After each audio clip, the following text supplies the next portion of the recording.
this week I'm just going to talk a little bit more in depth about some of the equipment we put in our pack and where we put it and why. Last week we talked about the 3 things to take into account when packing our pack. Now let's get a little more in depth with the actual equipment.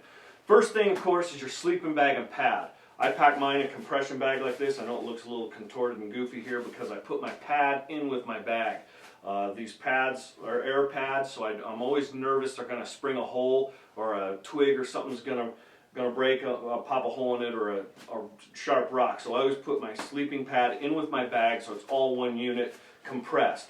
I'm panicked about getting it wet, so I always bring just a lightweight trash bag that I throw this into.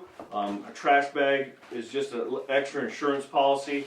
You know, it has a ton of different uses. I mean, you could pack a cape out in it. If anything, it's good to put your trash in on the way out. I eat those Mountain House meals, and they're kind of gooey when you're done with them, so they kind of get all over everything, so you want to keep those kind of contained. So it's always good to have this. You know, it can work as a poncho, keeping things dry, even a bivy sack if you need to. So I always, just a lightweight sack, throw it in there so it's totally protected, because what I'm going to do is I'm going to put this in my pack first at the very bottom. It's pretty dense once it's compressed down, and it's probably one of the heaviest pieces of equipment I have other than my spotting scope, my weapon, for its size. So it goes in the pack first, and it'll go to the bottom. But we also want to keep that protected, because if we set our backpack down on some snow, or we drop it in the creek, or it rains and water gets in the backpack, it always ends up at the bottom, and this thing will be sloshing around. And trust me, you don't want to get on top of a ridge at 10,000 feet, pull your sleeping bag out after a rainy trip up there, and it's sopping wet. So I put it in this trash bag, put it in first at the bottom of the pack. The next thing I put in is my tent. The reason I do that, I put my tent in usually vertically, so on top of my sleeping bag, because it has poles in it. I don't want these poles to break, so I kind of run this tent along my spine in the top of the pack with the sleeping bag at the bottom in the main compartment, so that even if I drop my pack or it falls down on its front, the poles are protected. Because if you break a tent pole, the tent doesn't operate to its maximum ability, and it can really be a danger issue. So you definitely don't want to break or bend a tent pole. So I kind of protect those 2 things. Those are the first 2 things into the pack. The other thing we want to take into account is our spotting scope, because it's probably one of the heavier pieces of equipment. This is a great big 80 millimeter. I probably wouldn't take this backpacking, but it's the one I have here to show. So what I do with my spotting scope is to maintain the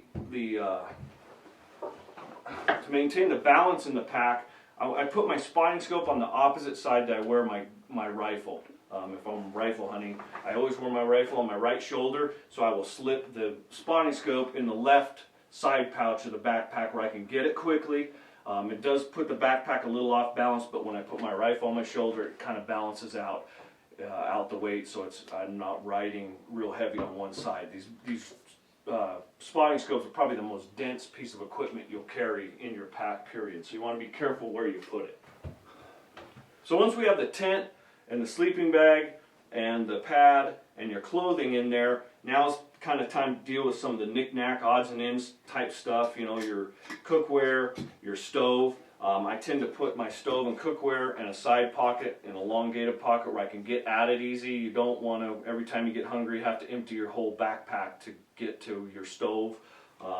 And these things are pretty durable, but I don't know. You could actually break one of these, I'm sure. So you kind of want to be careful where you put it, not in the very bottom of your backpack where all the weight is, or if you sit down on a rock or drop your heavy pack, it crushes it or breaks it. So I put that on the long side pocket opposite my spotting scope.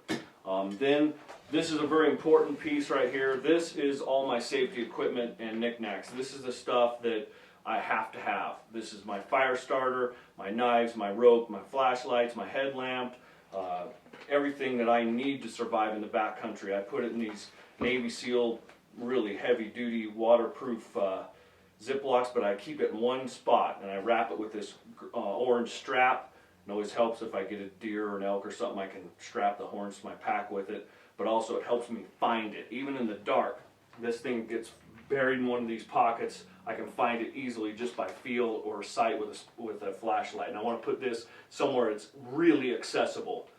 So if something happens, you can just grab it right out of there. So I always put this usually on the top pocket of my backpack, where it's close to my spine because it is kind of heavy, but it's really accessible, easy to find, easy to pull out, and I'm rocking and rolling, and I don't need to empty the whole backpack to find a spotting scope or something like that. And then the last thing you have is just some odds and ends, a saw if you're elk hunting, don't really need that if you're deer hunting, gloves, rain gear, food. You know, a lot of guys put the food just kind of anywhere it'll fit, and that's kind of the method I use for the most part. But you know, some guys will break the food down individually by day, first day, second day, third day, fourth day, in individual Ziploc bags, which is a good idea. I tend to break mine down by meal, so I have my breakfast, my lunch, and dinner, so I know which one I'm grabbing, and not each individual day, because a lot of times I don't feel like eating what I pack. It seems like you pack certain things at home, then you get up there and feel like eating something else. So I'm always robbing one day for another.